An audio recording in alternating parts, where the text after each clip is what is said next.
मान लो एक डिब्बा जिसकी कीमत $1 मिलियन है। यह $10 मिलियन जितना बनेगा, यह $100 मिलियन जितना बनेगा, और ऐसे ये $1 बिलियन जितना बनेगा। इस नंबर के 237 टाइम्स ज्यादा स्पेसएक्स कंपनी के फाउंडर एलन मस्क की नेटवर्थ हैं। अब आप अंदाजा लगाओ ये कितनी बड़ी वेल्थ है। ये सिर्फ एक बंदे की है।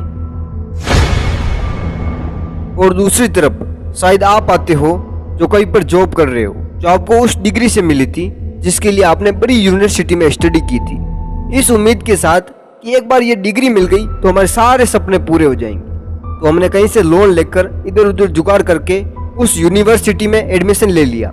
हमारे पर अच्छा खासा कर्जा चढ़ रहा था, लेकिन हमने कर्जे को साइड में रखा और सारा फोकस अपनी स्टडी पर लगाया। 4 साल निकले, डिग्री मिली, लेकिन अभी तक हमारा कोई सपना पूरा नहीं हुआ और उल्टा हमारे पर बहुत कर्जा चढ़ गया।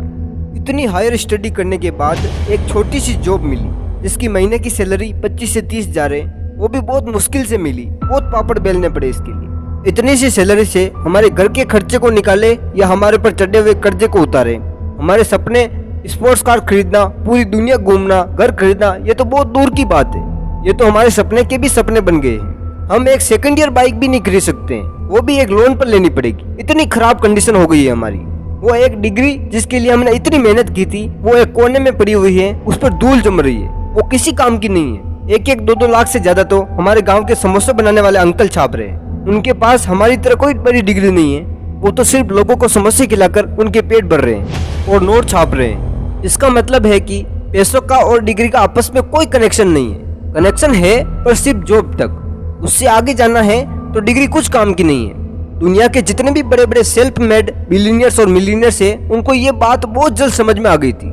इसलिए उन्होंने पूरा फोकस डिग्री से हटाकर पैसों के गेम को समझने में लगा दिया। तो उनको समझ में आया कि लोग उसी को ज्यादा पैसा देते हैं जो उनकी प्रॉब्लम को सोल्व करते हैं। जैसे आपको कहीं पर जाना है, आपको कोई ऑटो नहीं मिल रहा है, तो वहाँ पर क्या करोगे? ओला के फाउंडर ने इस प्रॉब्लम को अच्छे से पहचाना और ओला की सर्विस चालू कर दी। उन्होंने एक बहुत बड़ी प्रॉब्लम को सोल्व किया, इसलिए लोग उसको पैसा दे रहे हैं। अमेजोन ने भी कुछ ऐसा ही किया। उसने दुनिया की सबसे बड़ी प्रॉब्लम को सोल्व किया। आपको दुनिया में कहीं से भी कुछ भी चाहिए या कुछ मंगवाना है तो आपको कहीं पर जाने की जरूरत नहीं है। आप आराम से घर बैठे बैठे मंगवा सकते हो। ये सर्विस चालू कर दी। आज अमेजोन $1 बिलियन कमा रहा है। प्रॉब्लम यदि $1 मिलियन की होगी तो आप मिलियनियर बनोगे, यदि $1 बिलियन की होगी तो आप बिलियनियर बनोगे। जितनी बड़ी प्रॉब्लम होगी उतना ही बड़ा बिजनेस बनेगा। अमीर बनने का पूरी दुनिया में सिर्फ एक ही हथियार है, लोगों की प्रॉब्लम सोल्व करना, और कुछ नहीं है। अब ये तो समझ में आ गया कि लोगों की प्रॉब्लम सोल्व करो और नोट छापो, लेकिन इस प्रॉब्लम को कैसे ढूंढे, कैसे पहचाने? प्रॉब्लम को ढूंढने के लिए आपको लोगों के बीच में आना पड़ेगा। आपको देखना पड़ेगा कि लोगों को क्या सही लगता है और क्या गलत लगता है। वो कहाँ पर ये कह रहे हैं कि ये ऐसा नहीं ऐसा होता तो बहुत बढ़िया रहता, ये आपको पहचानना पड़ेगा। आपको सोशल मीडिया पर भी एक्टिव रहना पड़ेगा। लोगों को कहाँ पर प्रॉब्लम हो रही है ये ढूंढना पड़ेगा। फिर यदि ऐसी कोई प्रॉब्लम मिल जाए तो उस प्रॉब्लम को सोल्व करने के लिए रात दिन लगा दो। उसकी ऊपर से लगाकर नीचे तक पोस्टमार्टम करो। एक एक चीज को अच्छे से समझो और उसका बहुत ही सिंपल सॉल्यूशन निकालो जो लोगों को पसंद भी आ जाए और उनका काम भी आसान बन जाए, और उसके लिए आपको पैसे देने के लिए भी तैयार हो जाए। तब जाकर बात बनेगी। तब एक बहुत बड़ा बिजनेस बनने के लिए तैयार होगा। तब आप एक बिलियनियर्स बनोगे।